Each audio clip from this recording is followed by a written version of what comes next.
గుణశేఖర్ గారు డైరెక్ట్ చేస్తూ ప్రొడ్యూస్ చేసిన సినిమా 'యుఫోరియా'. ఈ సినిమా అయితే ఈటీవీలో స్ట్రీమ్ అవుతుంది. ఈ సినిమా ఎలా ఉందనేది ఈ వీడియోలో తెలుసుకుందాం. ఈ లోపల వీడియోనైతే లైక్ చేసి ఛానల్‌ని సబ్స్క్రైబ్ చేసుకోకుండా చూస్తున్నట్టయితే సబ్స్క్రైబ్ కూడా చేసుకోండి. ఈ సినిమా అంతా చూసాక నాకైతే పర్వాలేదనిపించింది. ఈ సినిమాలో కనిపించే లైన్ ఏంటనేది ట్రైలర్ చూస్తే ఈజీగానే తెలిసిపోద్ది. పెద్ద ఫ్యామిలీకి సంబంధించిన నలుగురు కుర్రోళ్ళు ఒక అమ్మాయిని కారెక్కించుకొని చేయకూడని పని చేస్తారు.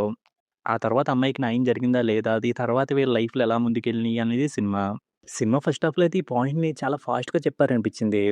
ఆ సీన్స్ అన్నీ చూడడానికైతే ఇంట్రెస్టింగ్‌గా అనిపించినియి. ఎక్కడ కూడా బోరింగ్‌గా అనిపించలేదు. ఒక సీన్ తర్వాత ఒక సీన్ బానే ముందుకెళ్ళిపోయినట్టు అనిపించినియి. ఇంకా అలా సినిమా ఇంటర్వల్ దగ్గరికొచ్చేసరికి సినిమా అయిపోయింది అనే ఫీలింగ్ వచ్చింది. ఎందుకంటే ఆ అమ్మాయికి న్యాయం జరిగిపోద్ది. ఇంక అలా జరిగిపోయాక ఇంకేం చూపిస్తారనే డౌటొచ్చింది. ఇంక తర్వాత ఇలాంటి ఇష్యూస్ జరిగినియి అంటే వాటికి పేరెంట్స్ బాధ్యత కూడా ఉంటది అన్నట్టుగా చెప్తారు. ఆ పాయింట్‌నయితే సెకండ్ హాఫ్‌లో సరిగ్గా ముందుకు తీసుకెళ్ళినట్టు అనిపించలేదు.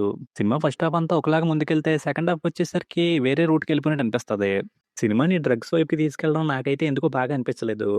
ఇంక సినిమాలో ఉన్న మెయిన్ క్యారెక్టర్ బాగా నెగెటివ్‌గా మారిపోవడానికి సరిగ్గా రీజన్ చెప్పలేదు.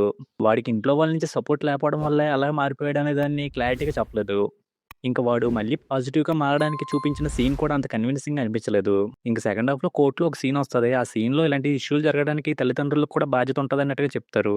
దాన్ని కూడా ఎందుకో నాకు స్ట్రాంగ్‌గా చెప్పినట్టు అనిపించలేదు.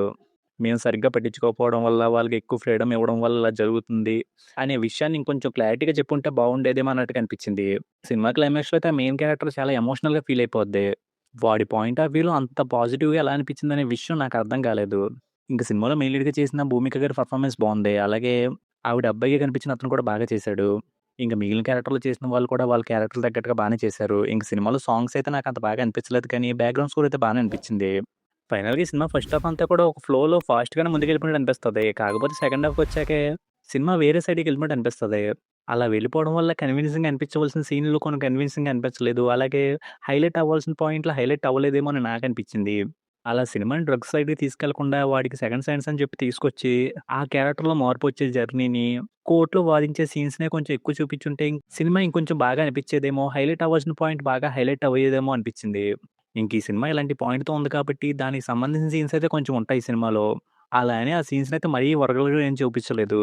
ఇంక ఈ సినిమాకి నేనిస్తున్న రేటింగ్ అయితే 2.5 ఔట్ ఆఫ్ 5. ఇంకిలా ఉండే సినిమాని చూద్దామనుకుంటే మీరోసారి ట్రై చేసుకోవచ్చు. ఇక ఈ సినిమాకి నేనిస్తున్న రేటింగ్ అయితే 2.5 ఔట్ ఆఫ్ 5. ఇక వీడియోని క్లోజ్ చేసే ముందైతే వీడియోని లైక్ చేసి, ఛానెల్‌ని సబ్స్క్రైబ్ చేసుకోకుండా చూస్తున్నట్టయితే సబ్స్క్రైబ్ కూడా చేసుకోండి.